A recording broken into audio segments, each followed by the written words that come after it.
आज आपण एक खूप इम्पॉर्टंट विषय घेणार आहोत. तो म्हणजे पाळी बंद होताना शरीरामधील हार्मोन्स बॅलन्स कसे ठेवायचे? खूप महिलांचा मला एक कॉमन प्रश्न असतो, डॉक्टर, मेनोपॉजमध्ये म्हणजेच पाळी बंद होताना हार्मोन्स नॅचरली वाढवता येतात का? इथे एक गोष्ट आधी क्लिअर करूयात. आपण हार्मोन्स थेट वाढवू शकत नाहीत. पण आपण आपल्या शरीराला असा सपोर्ट देऊ शकतो, की हार्मोन्स नॅचरली बॅलन्स राहतील. आणि आज मी तुम्हाला अतिशय सोप्या भाषेत पण सायंटिफिक पद्धतीने हे पूर्ण समजावून सांगणार आहे. त्यासाठी हा व्हिडिओ शेवटपर्यंत नक्कीच पहा. नमस्कार, मी डॉक्टर हेमा, आयुर्वेद तज्ज्ञ, योगा कन्सल्टंट आणि गर्भसंस्कार कोच. आपल्या सर्वांचं डॉक्टर हेमा योग परिवारात मनापासून स्वागत. तर चला सुरुवात करूयात. तर सर्वप्रथम आपण समजून घेऊया की मेनोपॉजमध्ये शरीरात काय बदल होतो. आपल्या शरीरामध्ये एक सिस्टीम असतो ज्याला आपण हार्मोनल कम्युनिकेशन सिस्टीम म्हणतो.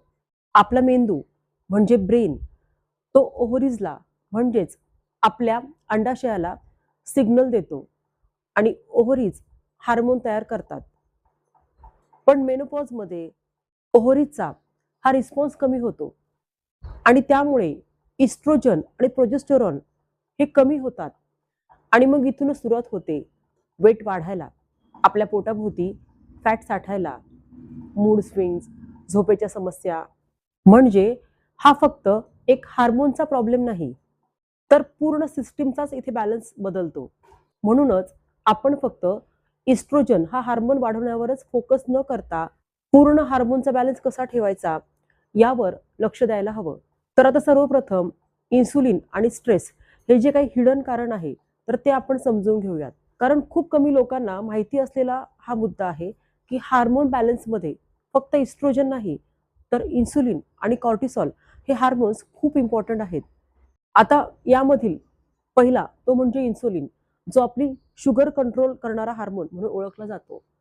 जर आपण वारंवार गोड प्रोसेस फूड खात असू तर ब्लड शुगर वाढतो आणि त्यावर कंट्रोल करण्यासाठी इन्सुलिन देखील वाढतो.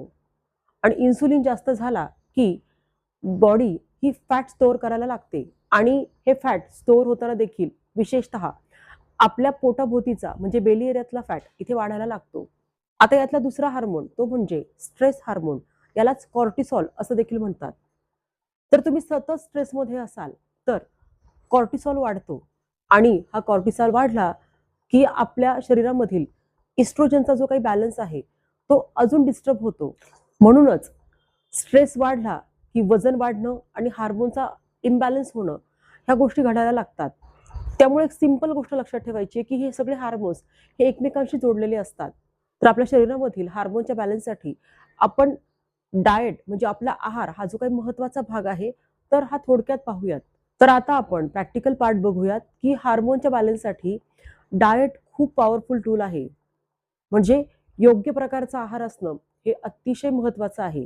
तर हे समजून घेताना सगळ्यात प्रथम फायटोइस्ट्रोजन म्हणजे काय हे सुरुवातीला आपण समजून घेऊयात. तर फायटोइस्ट्रोजन म्हणजे प्लांट बेस्ड कंपाऊंड जे आपल्या शरीरामध्ये जाऊन इस्ट्रोजन सारखं हलकं काम करतात. ते नॅचरल आहेत आणि सेफ असतात. ते आपले हार्मोनला रिप्लेस करत नाहीत, पण हो बॅलन्स करायला मात्र मदत करतात. आता महत्वाचे फायटोइस्ट्रोजन असणारे फूड म्हणजे अन्नपदार्थ कोणते तर हे आपण थोडक्यात बघूयात. तर यातला सगळ्यात पहिला पदार्थ म्हणजे अळशी, यालाच आपण फ्लॅक्स सीड असं म्हणतो. तर अळशीमध्ये लिग्नान्स नावाचे कंपाऊंड्स असतात. हे कंपाऊंड हार्मोन बॅलन्स करण्यामध्ये मदत करतात. आपलं डायजेशन म्हणजे आपलं पचन सुधारण्यासाठी देखील हे मदतीचे ठरतात. तसेच आपल्या शरीरामध्ये इन्फ्लमेशन कमी करण्यासाठी हे इफेक्टिव्ह आहेत. तर आता अळशीचं सेवन हे कसं करावं? तर अळशी ही खूप चांगली आहे, पण जास्त घेतली तर आपल्या डायजेशनवर याचा परिणाम होऊ शकतो. म्हणून याचं प्रमाण घेताना दररोज 1 ते 2 चमचे इतक्या प्रमाणात ही घ्यावी. ती सेवन करताना देखील भाजून आणि पूड करूनच घ्या. सुरुवात करताना हळूहळू सुरुवात करा. 1 चमच्यापासून सुरुवात केली तरी देखील चालणार आहे. तर आता यातील दुसरं फायटोइस्ट्रोजन वाढवणारं फूड म्हणजे सोयाबीन किंवा टोफू. तर यामध्ये आयसोफ्लेवन्स असतात. हे हॉट फ्लशेस म्हणजे अचानक गरम होणं, तर हे जे काही लक्षण आपल्या शरीरात निर्माण होतं, तर हे लक्षण कमी करण्यामध्ये मदत करतात. तसेच आपल्या बोन हेल्थसाठी देखील हे खूप चांगले असतात. पण मॉडरेशन खूप इम्पॉर्टंट आहे. जास्त प्रमाणामध्ये घेऊ नका. आठवड्यामधून 2 ते 3 वेळा 50 ते 100 ग्रॅम आपण टोफू किंवा सोया याचं सेवन करू शकता. पण महत्वाची गोष्ट इथे लक्षात ठेवायची आहे की दररोज खाण्याची इथे गरज नाही. आता तिसरा फायटोइस्ट्रोजन असलेला पदार्थ म्हणजे तीळ. याला आपण सीसम सीड्स असं देखील म्हणतो. तर हे कॅल्शियमनी भरपूर आणि हार्मोनला सपोर्ट करणारा असा पदार्थ आहे. विशेषतः मेनोपॉजमध्ये आपल्या बोनच्या स्ट्रेंथसाठी खूप उपयोगी आहे. आता तिळाचं सेवन करताना याचं प्रमाण दररोज 1 चमचा इतकं घ्यावं. लाडू, चटणी किंवा भाजीमध्ये ऍड करून देखील आपण याचं सेवन करू शकता. आता यातील चौथा फायटोइस्ट्रोजन असणारा पदार्थ ते म्हणजे कडधान्य, जे मूग, चना किंवा मसूर यासारखे पदार्थ आपण इथे घेऊ शकतो. हे पदार्थ प्रोटीन आणि फायटोइस्ट्रोजन असं दोन्हींचं कॉम्बिनेशन आहे. त्यामुळे आपल्याला डबल बेनिफिट इथे आपल्याला यामुळे मिळतो. तर हे आपल्या रोजच्याच आहाराचा भाग असू शकतात. आता याचं प्रमाण सेवन करताना 1 ते 2 वाट्या डाळ किंवा कडधान्य आपण सेवन करू शकतो. दिवसातून दररोज याचं सेवन केलं तरी चालणार आहे. पण हो, जर तुम्ही मोड आणलेले कडधान्य खात असाल तर आठवड्यातून 3 ते 4 वेळा घ्या. आता पाचवा फायटोइस्ट्रोजन युक्त पदार्थ म्हणजे कोबी, फ्लॉवर, ब्रोकोली. तर यालाच क्रुसिफेरस व्हेजिटेबल्स असं देखील म्हणतात. यामध्ये एक कंपाऊंड असतो ज्यामुळे बॉडीमध्ये हार्मोनचा मेटाबॉलिझम सुधारतो. म्हणजे जे हार्मोन्स चुकीच्या पद्धतीने साठतात ते बॉडीच्या बाहेर टाकायला मदत होते. आता याचं प्रमाण किती असावं तर आठवड्यातून 3 ते 4 वेळा 1 वाटी भाजी इतक्या प्रमाणामध्ये आपण याचं सेवन करू शकतो. पण इथे देखील महत्वाची टीप आहे की ते ओव्हर कुक करू नका. तर हलक्या प्रमाणामध्ये शिजवा. तर सगळ्यात महत्वाचं म्हणजे कधी कधी हार्मोन कमी नसतो तर त्याचा वापर चुकीचा होत असतो. आता आपल्या शरीरामधील हार्मोनचं बॅलन्स करण्यासाठी गट हेल्थ म्हणजे पोटाचं आरोग्य व्यवस्थित राखणं खूप गरजेचं आहे. कारण हा खूप अंडर रेटेड टॉपिक आहे. आपल्या पोटामध्ये बॅक्टेरिया असतात जे हार्मोन्स प्रोसेस करतात. जर आपली गट हेल्थ खराब असेल तर हार्मोनचा इम्बॅलन्स वाढतो. म्हणून फायबर खा, दही, ताक यांचं सेवन आपल्या आहारामध्ये करा. महत्वाची गोष्ट म्हणजे की तुमचा गट जितका हेल्दी असेल तितकंच तुमचे हार्मोन्स हे बॅलन्समध्ये असतील. तर हार्मोन बॅलन्स करण्यासाठी पुढचा महत्वाचा घटक म्हणजे एक्झरसाइज. एक्झरसाइज म्हणजे फक्त वेट लॉस नाही, कारण आपला मसल हा एक ऍक्टिव्ह ऑर्गन आहे आणि हा मसल वाढला की बॉडीमध्ये हार्मोन बॅलन्स इम्प्रूव्ह होतो. त्यामुळे एक्झरसाइज करणं हे अतिशय गरजेचं आहे. त्यामुळे वॉकिंग चालू ठेवा आणि त्यासोबत स्ट्रेंथ ट्रेनिंग देखील करा. योगा ऍड करा, सूर्यनमस्कार करा, वेगवेगळी आसनं करा.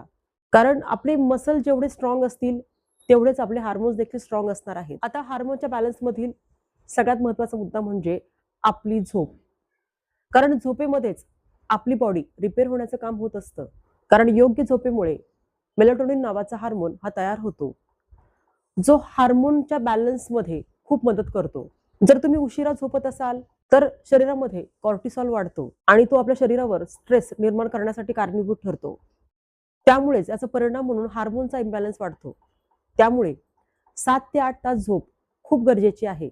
आता आयुर्वेदाच्या दृष्टिकोनातून आपण जरी पाहिलं तर मेनोपॉज म्हणजे पाळी बंद होण्याचा काळ हा वातप्राधान्य काळ असतो. त्यामुळे आपल्या शरीरामध्ये ड्रायनेस, अँझायटी, स्लीप इश्यूज येतात. त्यामुळे यावर उपाय म्हणून गरम, ताजं अन्न, शरीराला तेल मालिश म्हणजे अभ्यंग करणं हे अतिशय आवश्यक आहे. आपली दिनचर्या ही नियमितपणे फॉलो करणं आवश्यक आहे. तसेच डॉक्टरांच्या सल्ल्याने पंचकर्मासारखे काही उपचार देखील आपण घेऊ शकता. त्याचबरोबर जर आपले त्रास जास्त असतील तर काही औषधी योजना देखील आपण इथे करू शकता. तर मेनोपॉज म्हणजे शेवट नाही, तर हा तुमच्या आयुष्याचाच एक नवीन फेज आहे, जिथे तुम्ही स्वतःकडे लक्ष देऊ शकता. तर सगळ्यात शेवटी म्हणजे तर मेनोपॉजमध्ये हार्मोन्स बदलतात पण आपण योग्य आहार, phytoestrogen foods, gut health, stress control, sleep यांच्या मदतीने आपल्या शरीरामधील हार्मोन्स बॅलन्स ठेवू शकतो. जर तुम्हाला हा व्हिडिओ उपयोगी वाटला असेल तर हा व्हिडिओला नक्कीच लाईक करा आणि ही माहिती आपल्या मैत्रिणींची मदत व्हावी म्हणून आपण शेअर देखील करू शकता. आणि हो, आपण अजूनही या चॅनलला सबस्क्राईब केलं नसेल तर चॅनलला सबस्क्राईब करा. आपण आपला अमूल्य वेळ देऊन हा व्हिडिओ पूर्ण पाहिल्याबद्दल आपल्या सर्वांचेच मनापासून खूप खूप आभार. पुन्हा भेटूयात अशाच एका नवीन आणि आरोग्यपूर्ण व्हिडिओसोबत. तोपर्यंत मी सांगितलेले आहारामधील, झोपेमधील किंवा व्यायामामधील योग्य ते बदल करा आणि स्वस्थ रहा. धन्यवाद.